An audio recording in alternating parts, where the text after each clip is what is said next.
Hello students, आज हम लोग रोटेशनल डायनेमिक्स स्टार्ट कर रहे हैं। एक रोटेशनल डायनेमिक्स का छोटा सा इंट्रोडक्शन देंगे, बट बहुत इंपॉर्टेंट होता है बेटा। जो भी रोटेशनल का पूरा कॉन्सेप्ट होता है यहीं से स्टार्ट होता है और इसी को आप लोग जज करके आगे प्रोसीड करते हो। So we have to study rotational dynamics. Rotational dynamics, what is dynamics? सबसे पहले रोटेशनल हमने बताया था, रोटेशनल मोशन क्या होता है, रिजिड बॉडी का मोशन होता है, ठीक है। But what is dynamics? Dynamics यानी कि मोशन को, जो रोटेशनल मोशन है, इस मोशन को प्रोड्यूस करने का जो पावर होता है, प्रोड्यूस करने की जो शक्ति होती है, उसको कहते हैं हम लोग डायनेमिक्स। उसके बारे में पढ़ेंगे क्या है।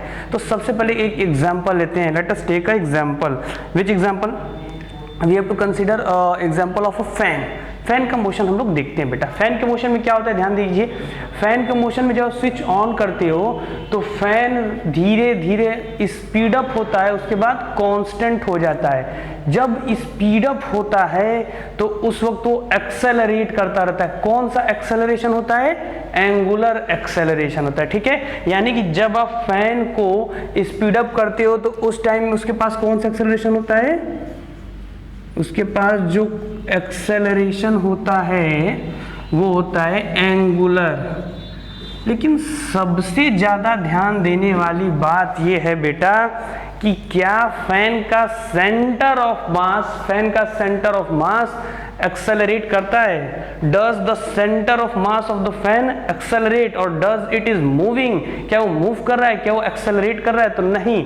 वेलोसिटी ऑफ सेंटर ऑफ मास, यानी कि फैन को ऑफ करने से पहले तुम्हारे सेंटर ऑफ मास की जो वेलोसिटी थी वो 0 थी, और फैन के ऑन करने के बाद भी वो 0 है। इसका मतलब क्या हुआ?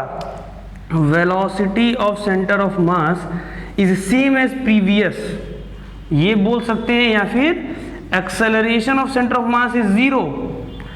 इसका मतलब ये हुआ कि रिजल्टेंट एक्सटर्नल फोर्सेस जो कि आपके फैन के ऊपर एप्लीकेबल हैं उनका सम क्या है? 0 है। तो हम लोग ये देख रहे हैं कि रिजल्टेंट एक्सटर्नल फोर्सेस जो कि आपके फैन के ऊपर एप्लीकेबल हैं उनका सम अगर 0 है, उसके बाद भी एंगुलर एक्सेलरेशन हो रहा है, तो फिर हम फैन पे एक्सटर्नल फोर्स लगाएं क्यों? क्या जरूरत पड़ रहा है इस एक्सटर्नल फोर्स को अप्लाई करने का जब ये 0 है? तो सबसे पहला क्वेश्चन ये, या तो इस एक्सटर्नल फोर्स का 0 है तो जरूरत ही नहीं है, और अगर जरूरत है तो क्यों है? दोनों ही चीजें। तो देखिए, सबसे पहले हमारे माइंड में ये आना चाहिए कि बेटा अगर आप फोर्स नहीं दोगे तो एंगुलर एक्सेलरेशन प्रोड्यूस्ड होगा ही नहीं। एंगुलर एक्सेलरेशन को प्रोड्यूस करने के लिए आपको एक्सटर्नल फोर्स देना पड़ेगा। अब ऐसा मोशन जिसमें कि एक्सटर्नल फोर्स 0 हो जाए, तो एक्सटर्नल फोर्स 0 हो जाए, तो इस रोटेशनल मोशन को प्रोड्यूस करने वाला जो थिंग होता है, जो इनिशिएटिव होती है, द डायनेमिक्स, इस डायनेमिक्स को प्रोड्यूस करने वाला जो होता है उसको कहते हैं टॉर्क। यानी कि अब यहाँ पे इंट्रोडक्शन ऑफ टॉर्क होगा। टॉर्क के बारे में लोग समझेंगे, व्हाट इज टॉर्क। ढेरों इस तरीके के आप लोग मोशन देख सकते हो जिस मोशन में centre of mass remain fixed, उसी पोजीशन में फिक्स रहता है, और जो मोशन होता है वो एंगुलर, एंगुलर एक्सेलरेशन। अगर कोई ऐसा बच्चा जो इस वीडियो को पहली बार देख रहा है और इस मोशन से एकदम फैमिलियर नहीं, तो देखो बेटा, मोशन का मतलब टाइम के साथ पोजीशन में चेंज हो। आप फैन को देखिए, फैन की किसी एक पत्ती पे मार्किंग कर लीजिए ए। अब जैसे जैसे टाइम बीत रहा है तो आप देखेंगे वो जो ए है ना, वो धीरे धीरे अपने पोजीशन में चेंज करेगा। पर वो चेंज कैसा होगा? वो जो चेंज होगा वो इस तरीके से होगा। जैसे 3 पत्तियां होती हैं फैन की, तो ये इस तरीके से चेंज करेगा, ऐसे ऐसे घूमते घूमते, फिर एक टाइम ऐसा आएगा जब वो इस पोजीशन पे आएगा।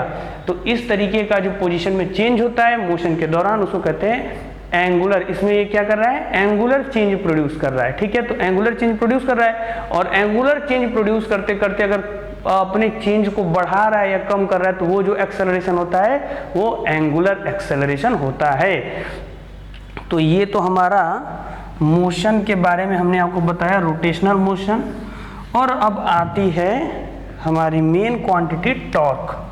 What is torque? टॉर्क की बात करते हैं। टॉर्क को अगर समझना हो तो मान लेते हैं ये कोई पार्टिकल P है और जैसा कि आप जानते हो फैन का ही केस लेंगे तो फैन के ही केस से समझाएंगे बेटा। फैन का सेंटर ऑफ मास फिक्स था, यानी और आप अगर फैन के एक्सट्रीमिटीज पे, फैन के विंग्स के एक्सट्रीमिटीज पे आप फोर्स लगा रहे हो इधर की तरफ फोर्स लगा रहे हो और इधर की तरफ फोर्स, तो देखो एक्सटर्नल फोर्स नेट इधर अगर 2 न्यूटन इधर 2 न्यूटन तो टोटल जीरो होने की वजह से आपका फैन क्या होगा, उसका सेंटर ऑफ मास का एक्सेलरेशन तो जीरो रहेगा, पर एक खास तरीके का मोशन प्रोड्यूस होता है रोटेशनल मोशन, और रोटेशनल डायनेमिक्स को प्रोड्यूस करने, रोटेशनल डायनेमिक्स किस वजह से होता है, टॉर्क। तो देखते हैं एक्सट्रीमिटीज पे हमने फोर्स लगा, मान लेते हैं यही वो पॉइंट है एक्सट्रीमिटीज, और ये एक्सिस ऑफ रोटेशन यानी वो लाइन जो कि फिक्स था फैन के बीचों बीच वाला लाइन O, तो इसको हम अगर R से डिनोट करें और हमने अगर इधर की तरफ फोर्स लगाया F, तो torque of force F along axis of rotation is R cross F। इसको हम लोग कह सकते हैं R क्रॉस F, यानी कि torque of a force F along axis of rotation can be considered as R cross F। देखो cross product की बात हो रही है बेटा, तो क्रॉस प्रोडक्ट एक वेक्टर प्रोडक्ट होता है और perpendicular to the plane of these two vectors, इन दोनों के परपेंडिकुलर होगा। तो देखिए परपेंडिकुलर यानी कि जो इसका टॉर्क होगा R क्रॉस F, वो देखिए ये जो लाइन है, एक 3D का इमेज थोड़ा बहुत बनेगा, ये जो लाइन है ये परपेंडिकुलर है इस प्लेन के जिसमें कि R और F है, तो ये लाइन मान लेते हैं AB ये लाइन है, तो ये जो फोर्स है आपका क्या है, इसके परपेंडिकुलर है, सॉरी जो टॉर्क है इसके परपेंडिकुलर होगा, टॉर्क इस प्लेन के परपेंडिकुलर होगा, यानी कि अलोंग टू द AB, इनका टॉर्क AB के अलोंग होगा, और यही टॉर्क मोशन को, यही टॉर्क रोटेशनल डायनेमिक्स को प्रोड्यूस करता है, रोटेशनल डायनेमिक्स का कारण होता है। ठीक है, ये तो हमने टॉर्क पढ़ा। अब थोड़ा टॉर्क के बारे में और कुछ चीजें हम लोग समझते हैं यहाँ पे।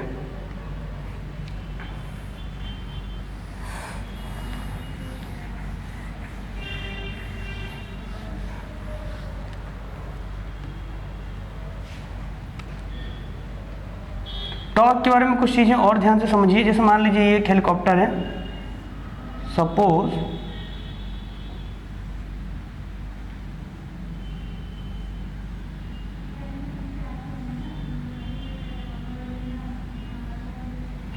This is the helicopter. एक हेलीकॉप्टर हमने बनाया, ठीक है, ये हमने एक हेलीकॉप्टर बनाया, और इस हेलीकॉप्टर की ये जो विंग्स हैं,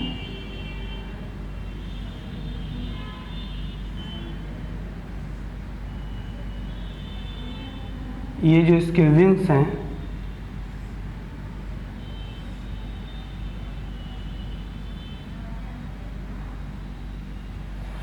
ये विंग्स अगर इस तरीके से रोटेट हो रहे हैं, यानी कि इसमें फोर्स, इंजन आपका ड्राइविंग फोर्स इधर की तरफ लगा रहा है, ये आपका एक्सिस ऑफ रोटेशन हुआ, ये आपका हो गया R is the perpendicular distance, याद रखिए R is the perpendicular distance from axis of rotation. तो बेटा इसका टॉर्क क्या होगा, पहले वाले वेक्टर की तरफ राइट हैंड रूल लगाते हैं, पहले वाले वेक्टर की तरफ उंगलियों को खोलते हैं और दूसरे वाले की तरफ क्लोज करते हैं, यानी फोर्स की तरफ क्लोज करते हैं। तो देखो R क्रॉस F, ठीक है, पहले वाले वेक्टर की तरफ हमने इसको ओपन किया, R क्रॉस F, तो R क्रॉस F जो किधर ऊपर की तरफ, तो आपका हेलीपैड जब आपका हेलीकॉप्टर जो नचता है तो उसमें अगर देखो R क्रॉस F अगर आपका ऊपर की तरफ आ रहा है, यानी टॉर्क अगर ऊपर की तरफ, ये थोड़ा सा 3D का फिगर है, हो सकता है फील करने में थोड़ा सा वो, तो आप 3D एज्यूम कर सकते हो। जैसे मान लेते हैं बेटा कि फैन ही घूमता है, ये देखिए फैन जैसे घूमता है इस तरीके से, ठीक है, यानी क्लॉक को अगर आप ऐसे रखते हो तो फैन आपका देखिए, क्लॉक आपका अगर आप ऐसे रखते हो, क्लॉक अगर आपका इस तरीके से घूम रहा है और फैन अगर आपका एंटी क्लॉकवाइज घूम रहा है, एंटी क्लॉकवाइज घूम रहा है, यानी कि फोर्स इधर लग रहा है, उंगलियों पे ध्यान दीजिएगा, फोर्स इधर लग रहा है, इमेजिनेशन करना पड़ेगा बेटा 3D के इस मोशन को, फोर्स इधर लग रहा है और perpendicular distance from axis of rotation ये है, तो बेटा R क्रॉस F करते हैं, टॉर्क नीचे की तरफ है, तो आप देखते हो जब आप फैन जब स्पीड अप होता है तो देखते हो ऐसा लगता है कि फैन आपका नीचे की तरफ निकल जाएगा, ये एंटी क्लॉकवाइज का हुआ। अगर क्लॉकवाइज होता है तो फिर आप देखते हो फैन ऊपर की तरफ उड़ता है, यही हेलीपैड में हेलीकॉप्टर में होता है। उसका देखिए आपको R क्रॉस F ऐसे करना पड़ेगा, जैसे ये R और ये F जा रहे हैं तो R क्रॉस F ऐसे कर रहे हो, ठीक है। तो अगर ये नीचे की तरफ क्लोज हो रहा है और आपका थंब बता रहा है डाउनवर्ड, तो आपका हेलीपैड नीचे चला जाएगा। तो कभी भी मोशन इस तरीके से नहीं होता है। आप देखे होंगे अपने बचपन में एक बहुत छोटा सा स्पिनर आप रोटेट करते होंगे, तो ये स्पिनर क्या होता है, जैसे हम लोग ऐसे रोटेट करते तो ऊपर की तरफ भगता था, ऊपर की तरफ उसको ले जाने वाला कौन है, क्या रीजन है? देखो बच्चों, टॉर्क बड़ा अच्छे से फील होता है इसमें। आपने ऐसे रोटेट किया यानी फैन ऐसे रोटेट करता है आपके स्पिनर का, फैन पे फोर्स इधर लगा और ये रहा perpendicular distance axis of rotation से, तो R क्रॉस F लेते हैं। तो ये रहा मेरा, देखिए R और ये रहा क्रॉस F, ठीक है, R क्रॉस F। तो ये क्या हुआ, ऊपर की तरफ, अबव, ऊपर की तरफ इसलिए रोटेट करता है। और अगर आप कभी इसको ऐसे घुमाए होंगे, अपोजिट घुमाए होंगे, तो आप ये नोटिस करेंगे कि आपका स्पिनर डाउनवर्ड जाएगा, क्योंकि उस वक्त R क्रॉस F डाउनवर्ड रहता है। तो torque is the responsible for the motion of the helicopter. ये आप अच्छे से फील कर सकते हो 3D को। ये टॉर्क को हमने थोड़ा बहुत आपको फील कराने की कोशिश किया। अब हम आते हैं टॉर्क के नेक्स्ट पॉइंट पे कि टॉर्क आगे कुछ चीजें कंसीडर करते हैं motion of the rigid body. देखिए जैसे एक रिजिड बॉडी है, ठीक है, ये कोई रिजिड बॉडी है, ये रहा आपका एक्सिस ऑफ रोटेशन जो हमने फिक्स किया। अब देखते हैं कि यहाँ कोई पार्टिकल P है जिसके ऊपर फोर्स हम इधर की तरफ लगा रहे हैं। यहाँ कोई पार्टिकल P है जिसको फोर्स हम इधर की तरफ लगा रहे हैं, और ये रहा हमारा ओरिजिन, हमने यहाँ पे माना है, यहाँ से यहाँ तक ये O ले रहे हैं ओरिजिन, और ये रहा R। तो देखिए इस पूरे रिजिड बॉडी में जो एक्सिस ऑफ रोटेशन की तरफ टॉर्क होगा उसे हम लोग डिफाइन कर सकते हैं, torque is equal to R cross F। और ये क्या होगा, R क्रॉस F इस प्लेन के परपेंडिकुलर होगा, इस प्लेन के परपेंडिकुलर होगा। मान लेते हैं कि थोड़ा 3D का फिगर देखिए, ऐसे एक्सिस ऑफ रोटेशन जा रहा है, सॉलिड बॉडी आपकी ऐसे जा रही है, सॉलिड बॉडी को आप रोटेट यहाँ से कर रहे हो, तो R क्रॉस F जो भी है आपका R और ये आपका F, ठीक है। तो R क्रॉस F जो आप कर रहे हो, क्रॉस प्रोडक्ट से आप R क्रॉस F हो, तो आप इजी देखो कि ये परपेंडिकुलर आ रहा है। R क्रॉस F के परपेंडिकुलर आने का मतलब कि इस AB के अलॉन्ग आएगा। मान लेते हैं कि परपेंडिकुलर ऐसे आ रहा है, for example R cross F perpendicular आ रहा है और थीटा डिग्री बना रहा है, इट मीन्स थीटा डिग्री, ठीक है। अगर ये थीटा डिग्री बना रहा है एक्सिस ऑफ रोटेशन से R क्रॉस F, तो उसका जो कंपोनेंट होगा अलोंग AB के अलोंग उस टॉर्क का जो कंपोनेंट होगा उसे आप लोग देख सकते हो। जैसे मान लो ये एक्सिस ऑफ रोटेशन हो गया, और ये जैसे मान लो मेरी उंगली से थीटा डिग्री बनाई, तो इसका कंपोनेंट इधर की तरफ क्या हो जाएगा, ये जैसे मान लेते हैं फॉर एग्जांपल, मे भी जो भी डायरेक्शन हो R क्रॉस F का आप लोग देख सकते हो, आपको बताया जा चुका है। पर मेन यहाँ पे मोटिव ये है कि अगर ये बेटा थीटा जो होता है और ये आपका मान लेते हैं टॉर्क है, ये आपका एक्सिस ऑफ रोटेशन है AB, तो ये टॉर्क इसके अलोंग क्या हो जाएगा, इसके अलोंग जो टॉर्क होगा वो आपका हो जाएगा torque tau cos theta. Torque की जगह लिख सकते हैं हम लोग R क्रॉस F मॉड, ठीक है, और ये रहेगा मेरा कॉस थीटा। तो ये तो वो वेक्टर, वो टॉर्क का कंपोनेंट जो कि AB के अलोंग है। अब देखते हैं जैसा ओरिजिन को इसी AB इसी लाइन पे शिफ्ट करके, तो ये हम मान लेते हैं कि ये एक नया ओरिजिन लेते हैं O1, ठीक है, O1 को हमने कंसीडर किया। तो देखिए O1 को अगर हम कंसीडर करते हैं तो टॉर्क, ठीक है, टॉर्क लेते हैं अलोंग दिस लाइन, तो टॉर्क अलोंग दिस लाइन क्या बोला जा सकता है इस ओरिजिन के हिसाब से। अब R क्या हो जाएगा, O1P हो जाएगा, दिख रहा है O1PR यानी perpendicular distance from the line AB, O1P, और ये आपका जो F है ये क्या हो गया, फोर्स इस P पार्टिकल पर लग रहा है। तो हम लिख सकते हैं O डैश, ठीक है, O1 है, O dash P vector cross F। देखिए O डैश P को क्या लिख सकते हो, O डैश P को आप लोग देखो, ध्यान से देखो, तो लिख सकते हो O1 प्लस OP, इसे लिखा जा सकता है O1O प्लस दिस। इस वेक्टर में इस वेक्टर को अगर आप लोग जोड़ोगे, ध्यान दो, इस वेक्टर में अगर आप लोग इस वेक्टर को जोड़ोगे तो ये वेक्टर आ रहा है, तो हम ये लिखें या दिस प्लस दिस लिखें, बात एक बराबर है। तो वही हमने किया यहाँ पे OP, ठीक है, दिस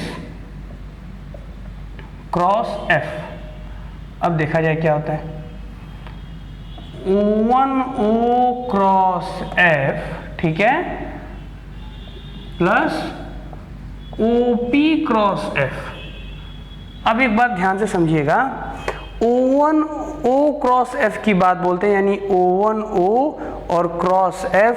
ध्यान से देखिए तो इस O1 O और क्रॉस F, यानी कि अगर इस वेक्टर को खींच के आप लोग इस एक्सिस ऑफ रोटेशन के पास ले आइए, इस 3D के फिगर को कुछ ऐसे इमेजिन कीजिए, एक्सिस ऑफ रोटेशन पे O1 O है और F इधर लग रहा है। इस देखिए उंगली को खींच के एक्सिस ऑफ रोटेशन के पास लाते हैं, 90 डिग्री बना रहा है, तो 90 डिग्री बना रहा है, तो ये देखिए आपका ये O1 O और ये F, यानी कि O1 O पहला वेक्टर इसको लेते हैं और क्रॉस F इसके तरफ फोल्ड करते हैं, तो जाहिर सी बात है ये परपेंडिकुलर, यानी कि वो प्लेन जिस प्लेन में फोर्स F और O1 O, यानी कि मान लेते हैं O1 O ये है और फोर्स F ऐसे बाहर की तरफ आ रहा है, ये अगर आपका प्लेन है तो ये O1 O और ये अगर आपका F है, तो इस प्लेन के परपेंडिकुलर इनका टॉर्क आएगा, यानी कि O1 O के अलोंग इनका टॉर्क रहेगा ही नहीं, यानी एक्सिस ऑफ रोटेशन के अलोंग इसका टॉर्क रहेगा ही नहीं,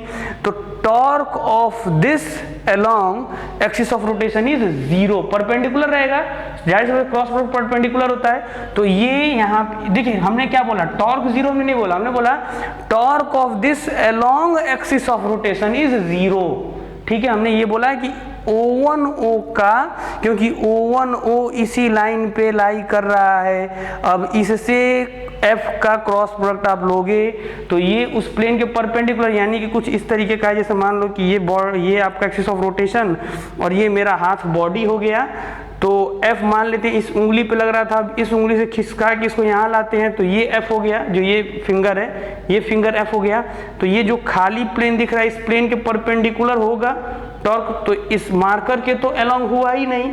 अब मार्कर के अलोंग जब हुआ नहीं तो बच्चों उस टॉर्क को हमको कैलकुलेट करना नहीं, हमको तो वो टॉर्क निकालना है जो इस एक्सिस ऑफ रोटेशन के अलोंग हो, तो ये हो गया बेटा 0, और फिर से आपका OP यानी कि R क्रॉस F आ गया, तो हम ये बोल सकते हैं कि torque along axis of rotation जो होता है is free of choice of origin until the origin is on the axis of rotation.